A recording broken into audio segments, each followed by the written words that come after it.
দিয়ে হাঁটেন কেউ কেউ, তো কেউ কানে আদো আদো শোনেন সমস্ত কথা। দিনের শুরু থেকে শেষ সবটাই লড়াইতে ভরপুর ওদের জীবন। আমি নিজে ডিসেবল ক্যান্ডিডেট একজন। জন্ম থেকেই অথবা দুর্ঘটনায় হারিয়েছেন সবটা। বিশেষ চাহিদা সম্পন্ন সেই সব মানুষদের জন্যই কাজ করে জলপাইগুড়ির এই সর্বভারতীয় স্বেচ্ছাসেবী সংগঠন।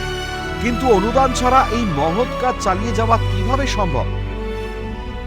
দেখতে পাচ্ছি যে তারা পাচ্ছে না, অনেকে হাঁটতে চলতে পারে না, তাদের একটা হুইল চেয়ার দরকার, কারো ট্রাইসাইকেল দরকার, কারো কানের মেশিনের দরকার, কিন্তু সেগুলো দিবেটাকে। এবার জেলা প্রশাসনের বিরুদ্ধে অসহযোগিতার বড়সড় অভিযোগ ওই স্বেচ্ছাসেবী সংগঠনের।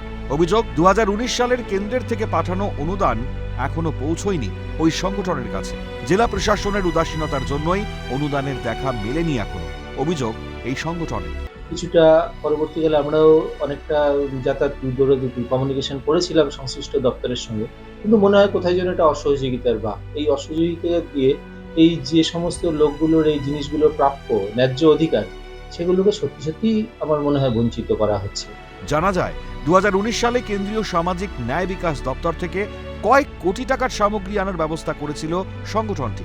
মানে প্রশাসনের কাছে আমাদের একটা অ্যাপিল যে যদি আপনারা দিয়ে থাকেন সেটুকুও আমাদেরকে জানান, যদি না দিয়ে থাকেন তাহলে সার ব্যবস্থাগুলো করুন।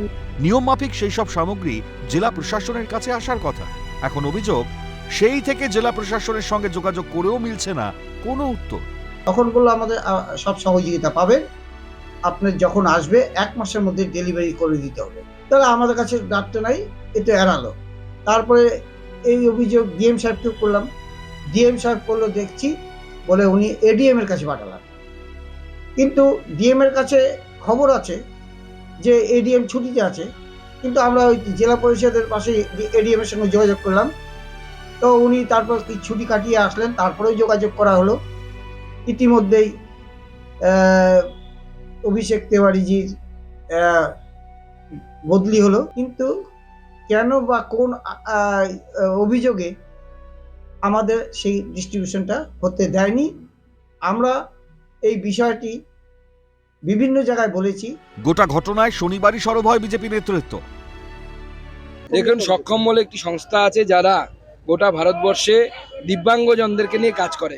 কেন্দ্র সরকার 10 কোটি টাকা দিয়েছে সক্ষমকে, যে এই দিব্যাঙ্গজনদেরকে গোটা উত্তরবঙ্গ ব্যাপী খুঁজে বের করে তাদেরকে সাহায্য করার জন্য, ট্রাইসাইকেল, হুইল চেয়ার, কানের শোনার মেশিন, ক্লাচ এগুলো দিয়ে।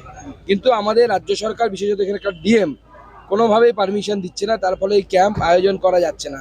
10 কোটি টাকা পড়ে আছে। ভাবুন কতটা নিকৃষ্ট মনের এই সরকার, যে দিব্যাঙ্গজন যারা আমাদের সমাজে বিশেষভাবে চাহিদা সম্পন্ন, তাদের জন্য এত টাকা এসে পড়ে আসার পরও সরকার কোনো ব্যবস্থা নিচ্ছে। গোটা ঘটনায় এখনো পর্যন্ত মেলেনি শাসক দলের মন্তব্য। অন্যদিকে বর্তমান জেলা শাসক শামা পারভিনের দাবি 2 বছর আগে কর্মসূচি সফলভাবে করা হয়েছে জেলা প্রশাসনের তরফে, তারপর থেকে আসেনি আর কোনো ফান্ড। এখন প্রশ্ন, তবে কোথায় গেল সেই টাকা? কোথায় আটকে অনুদান? সংগঠনের সদস্যরা চাইছেন যে সেই সামগ্রীগুলি আদতে কি হয়েছে, তারা সেই সামগ্রীগুলো এসছে কিনা বা ঠিকমতো বিতরণ হয়েছে কিনা, তার একটা সদুত্তর দিক প্রশাসন, তাহলেই কিন্তু তারা সন্তুষ্ট।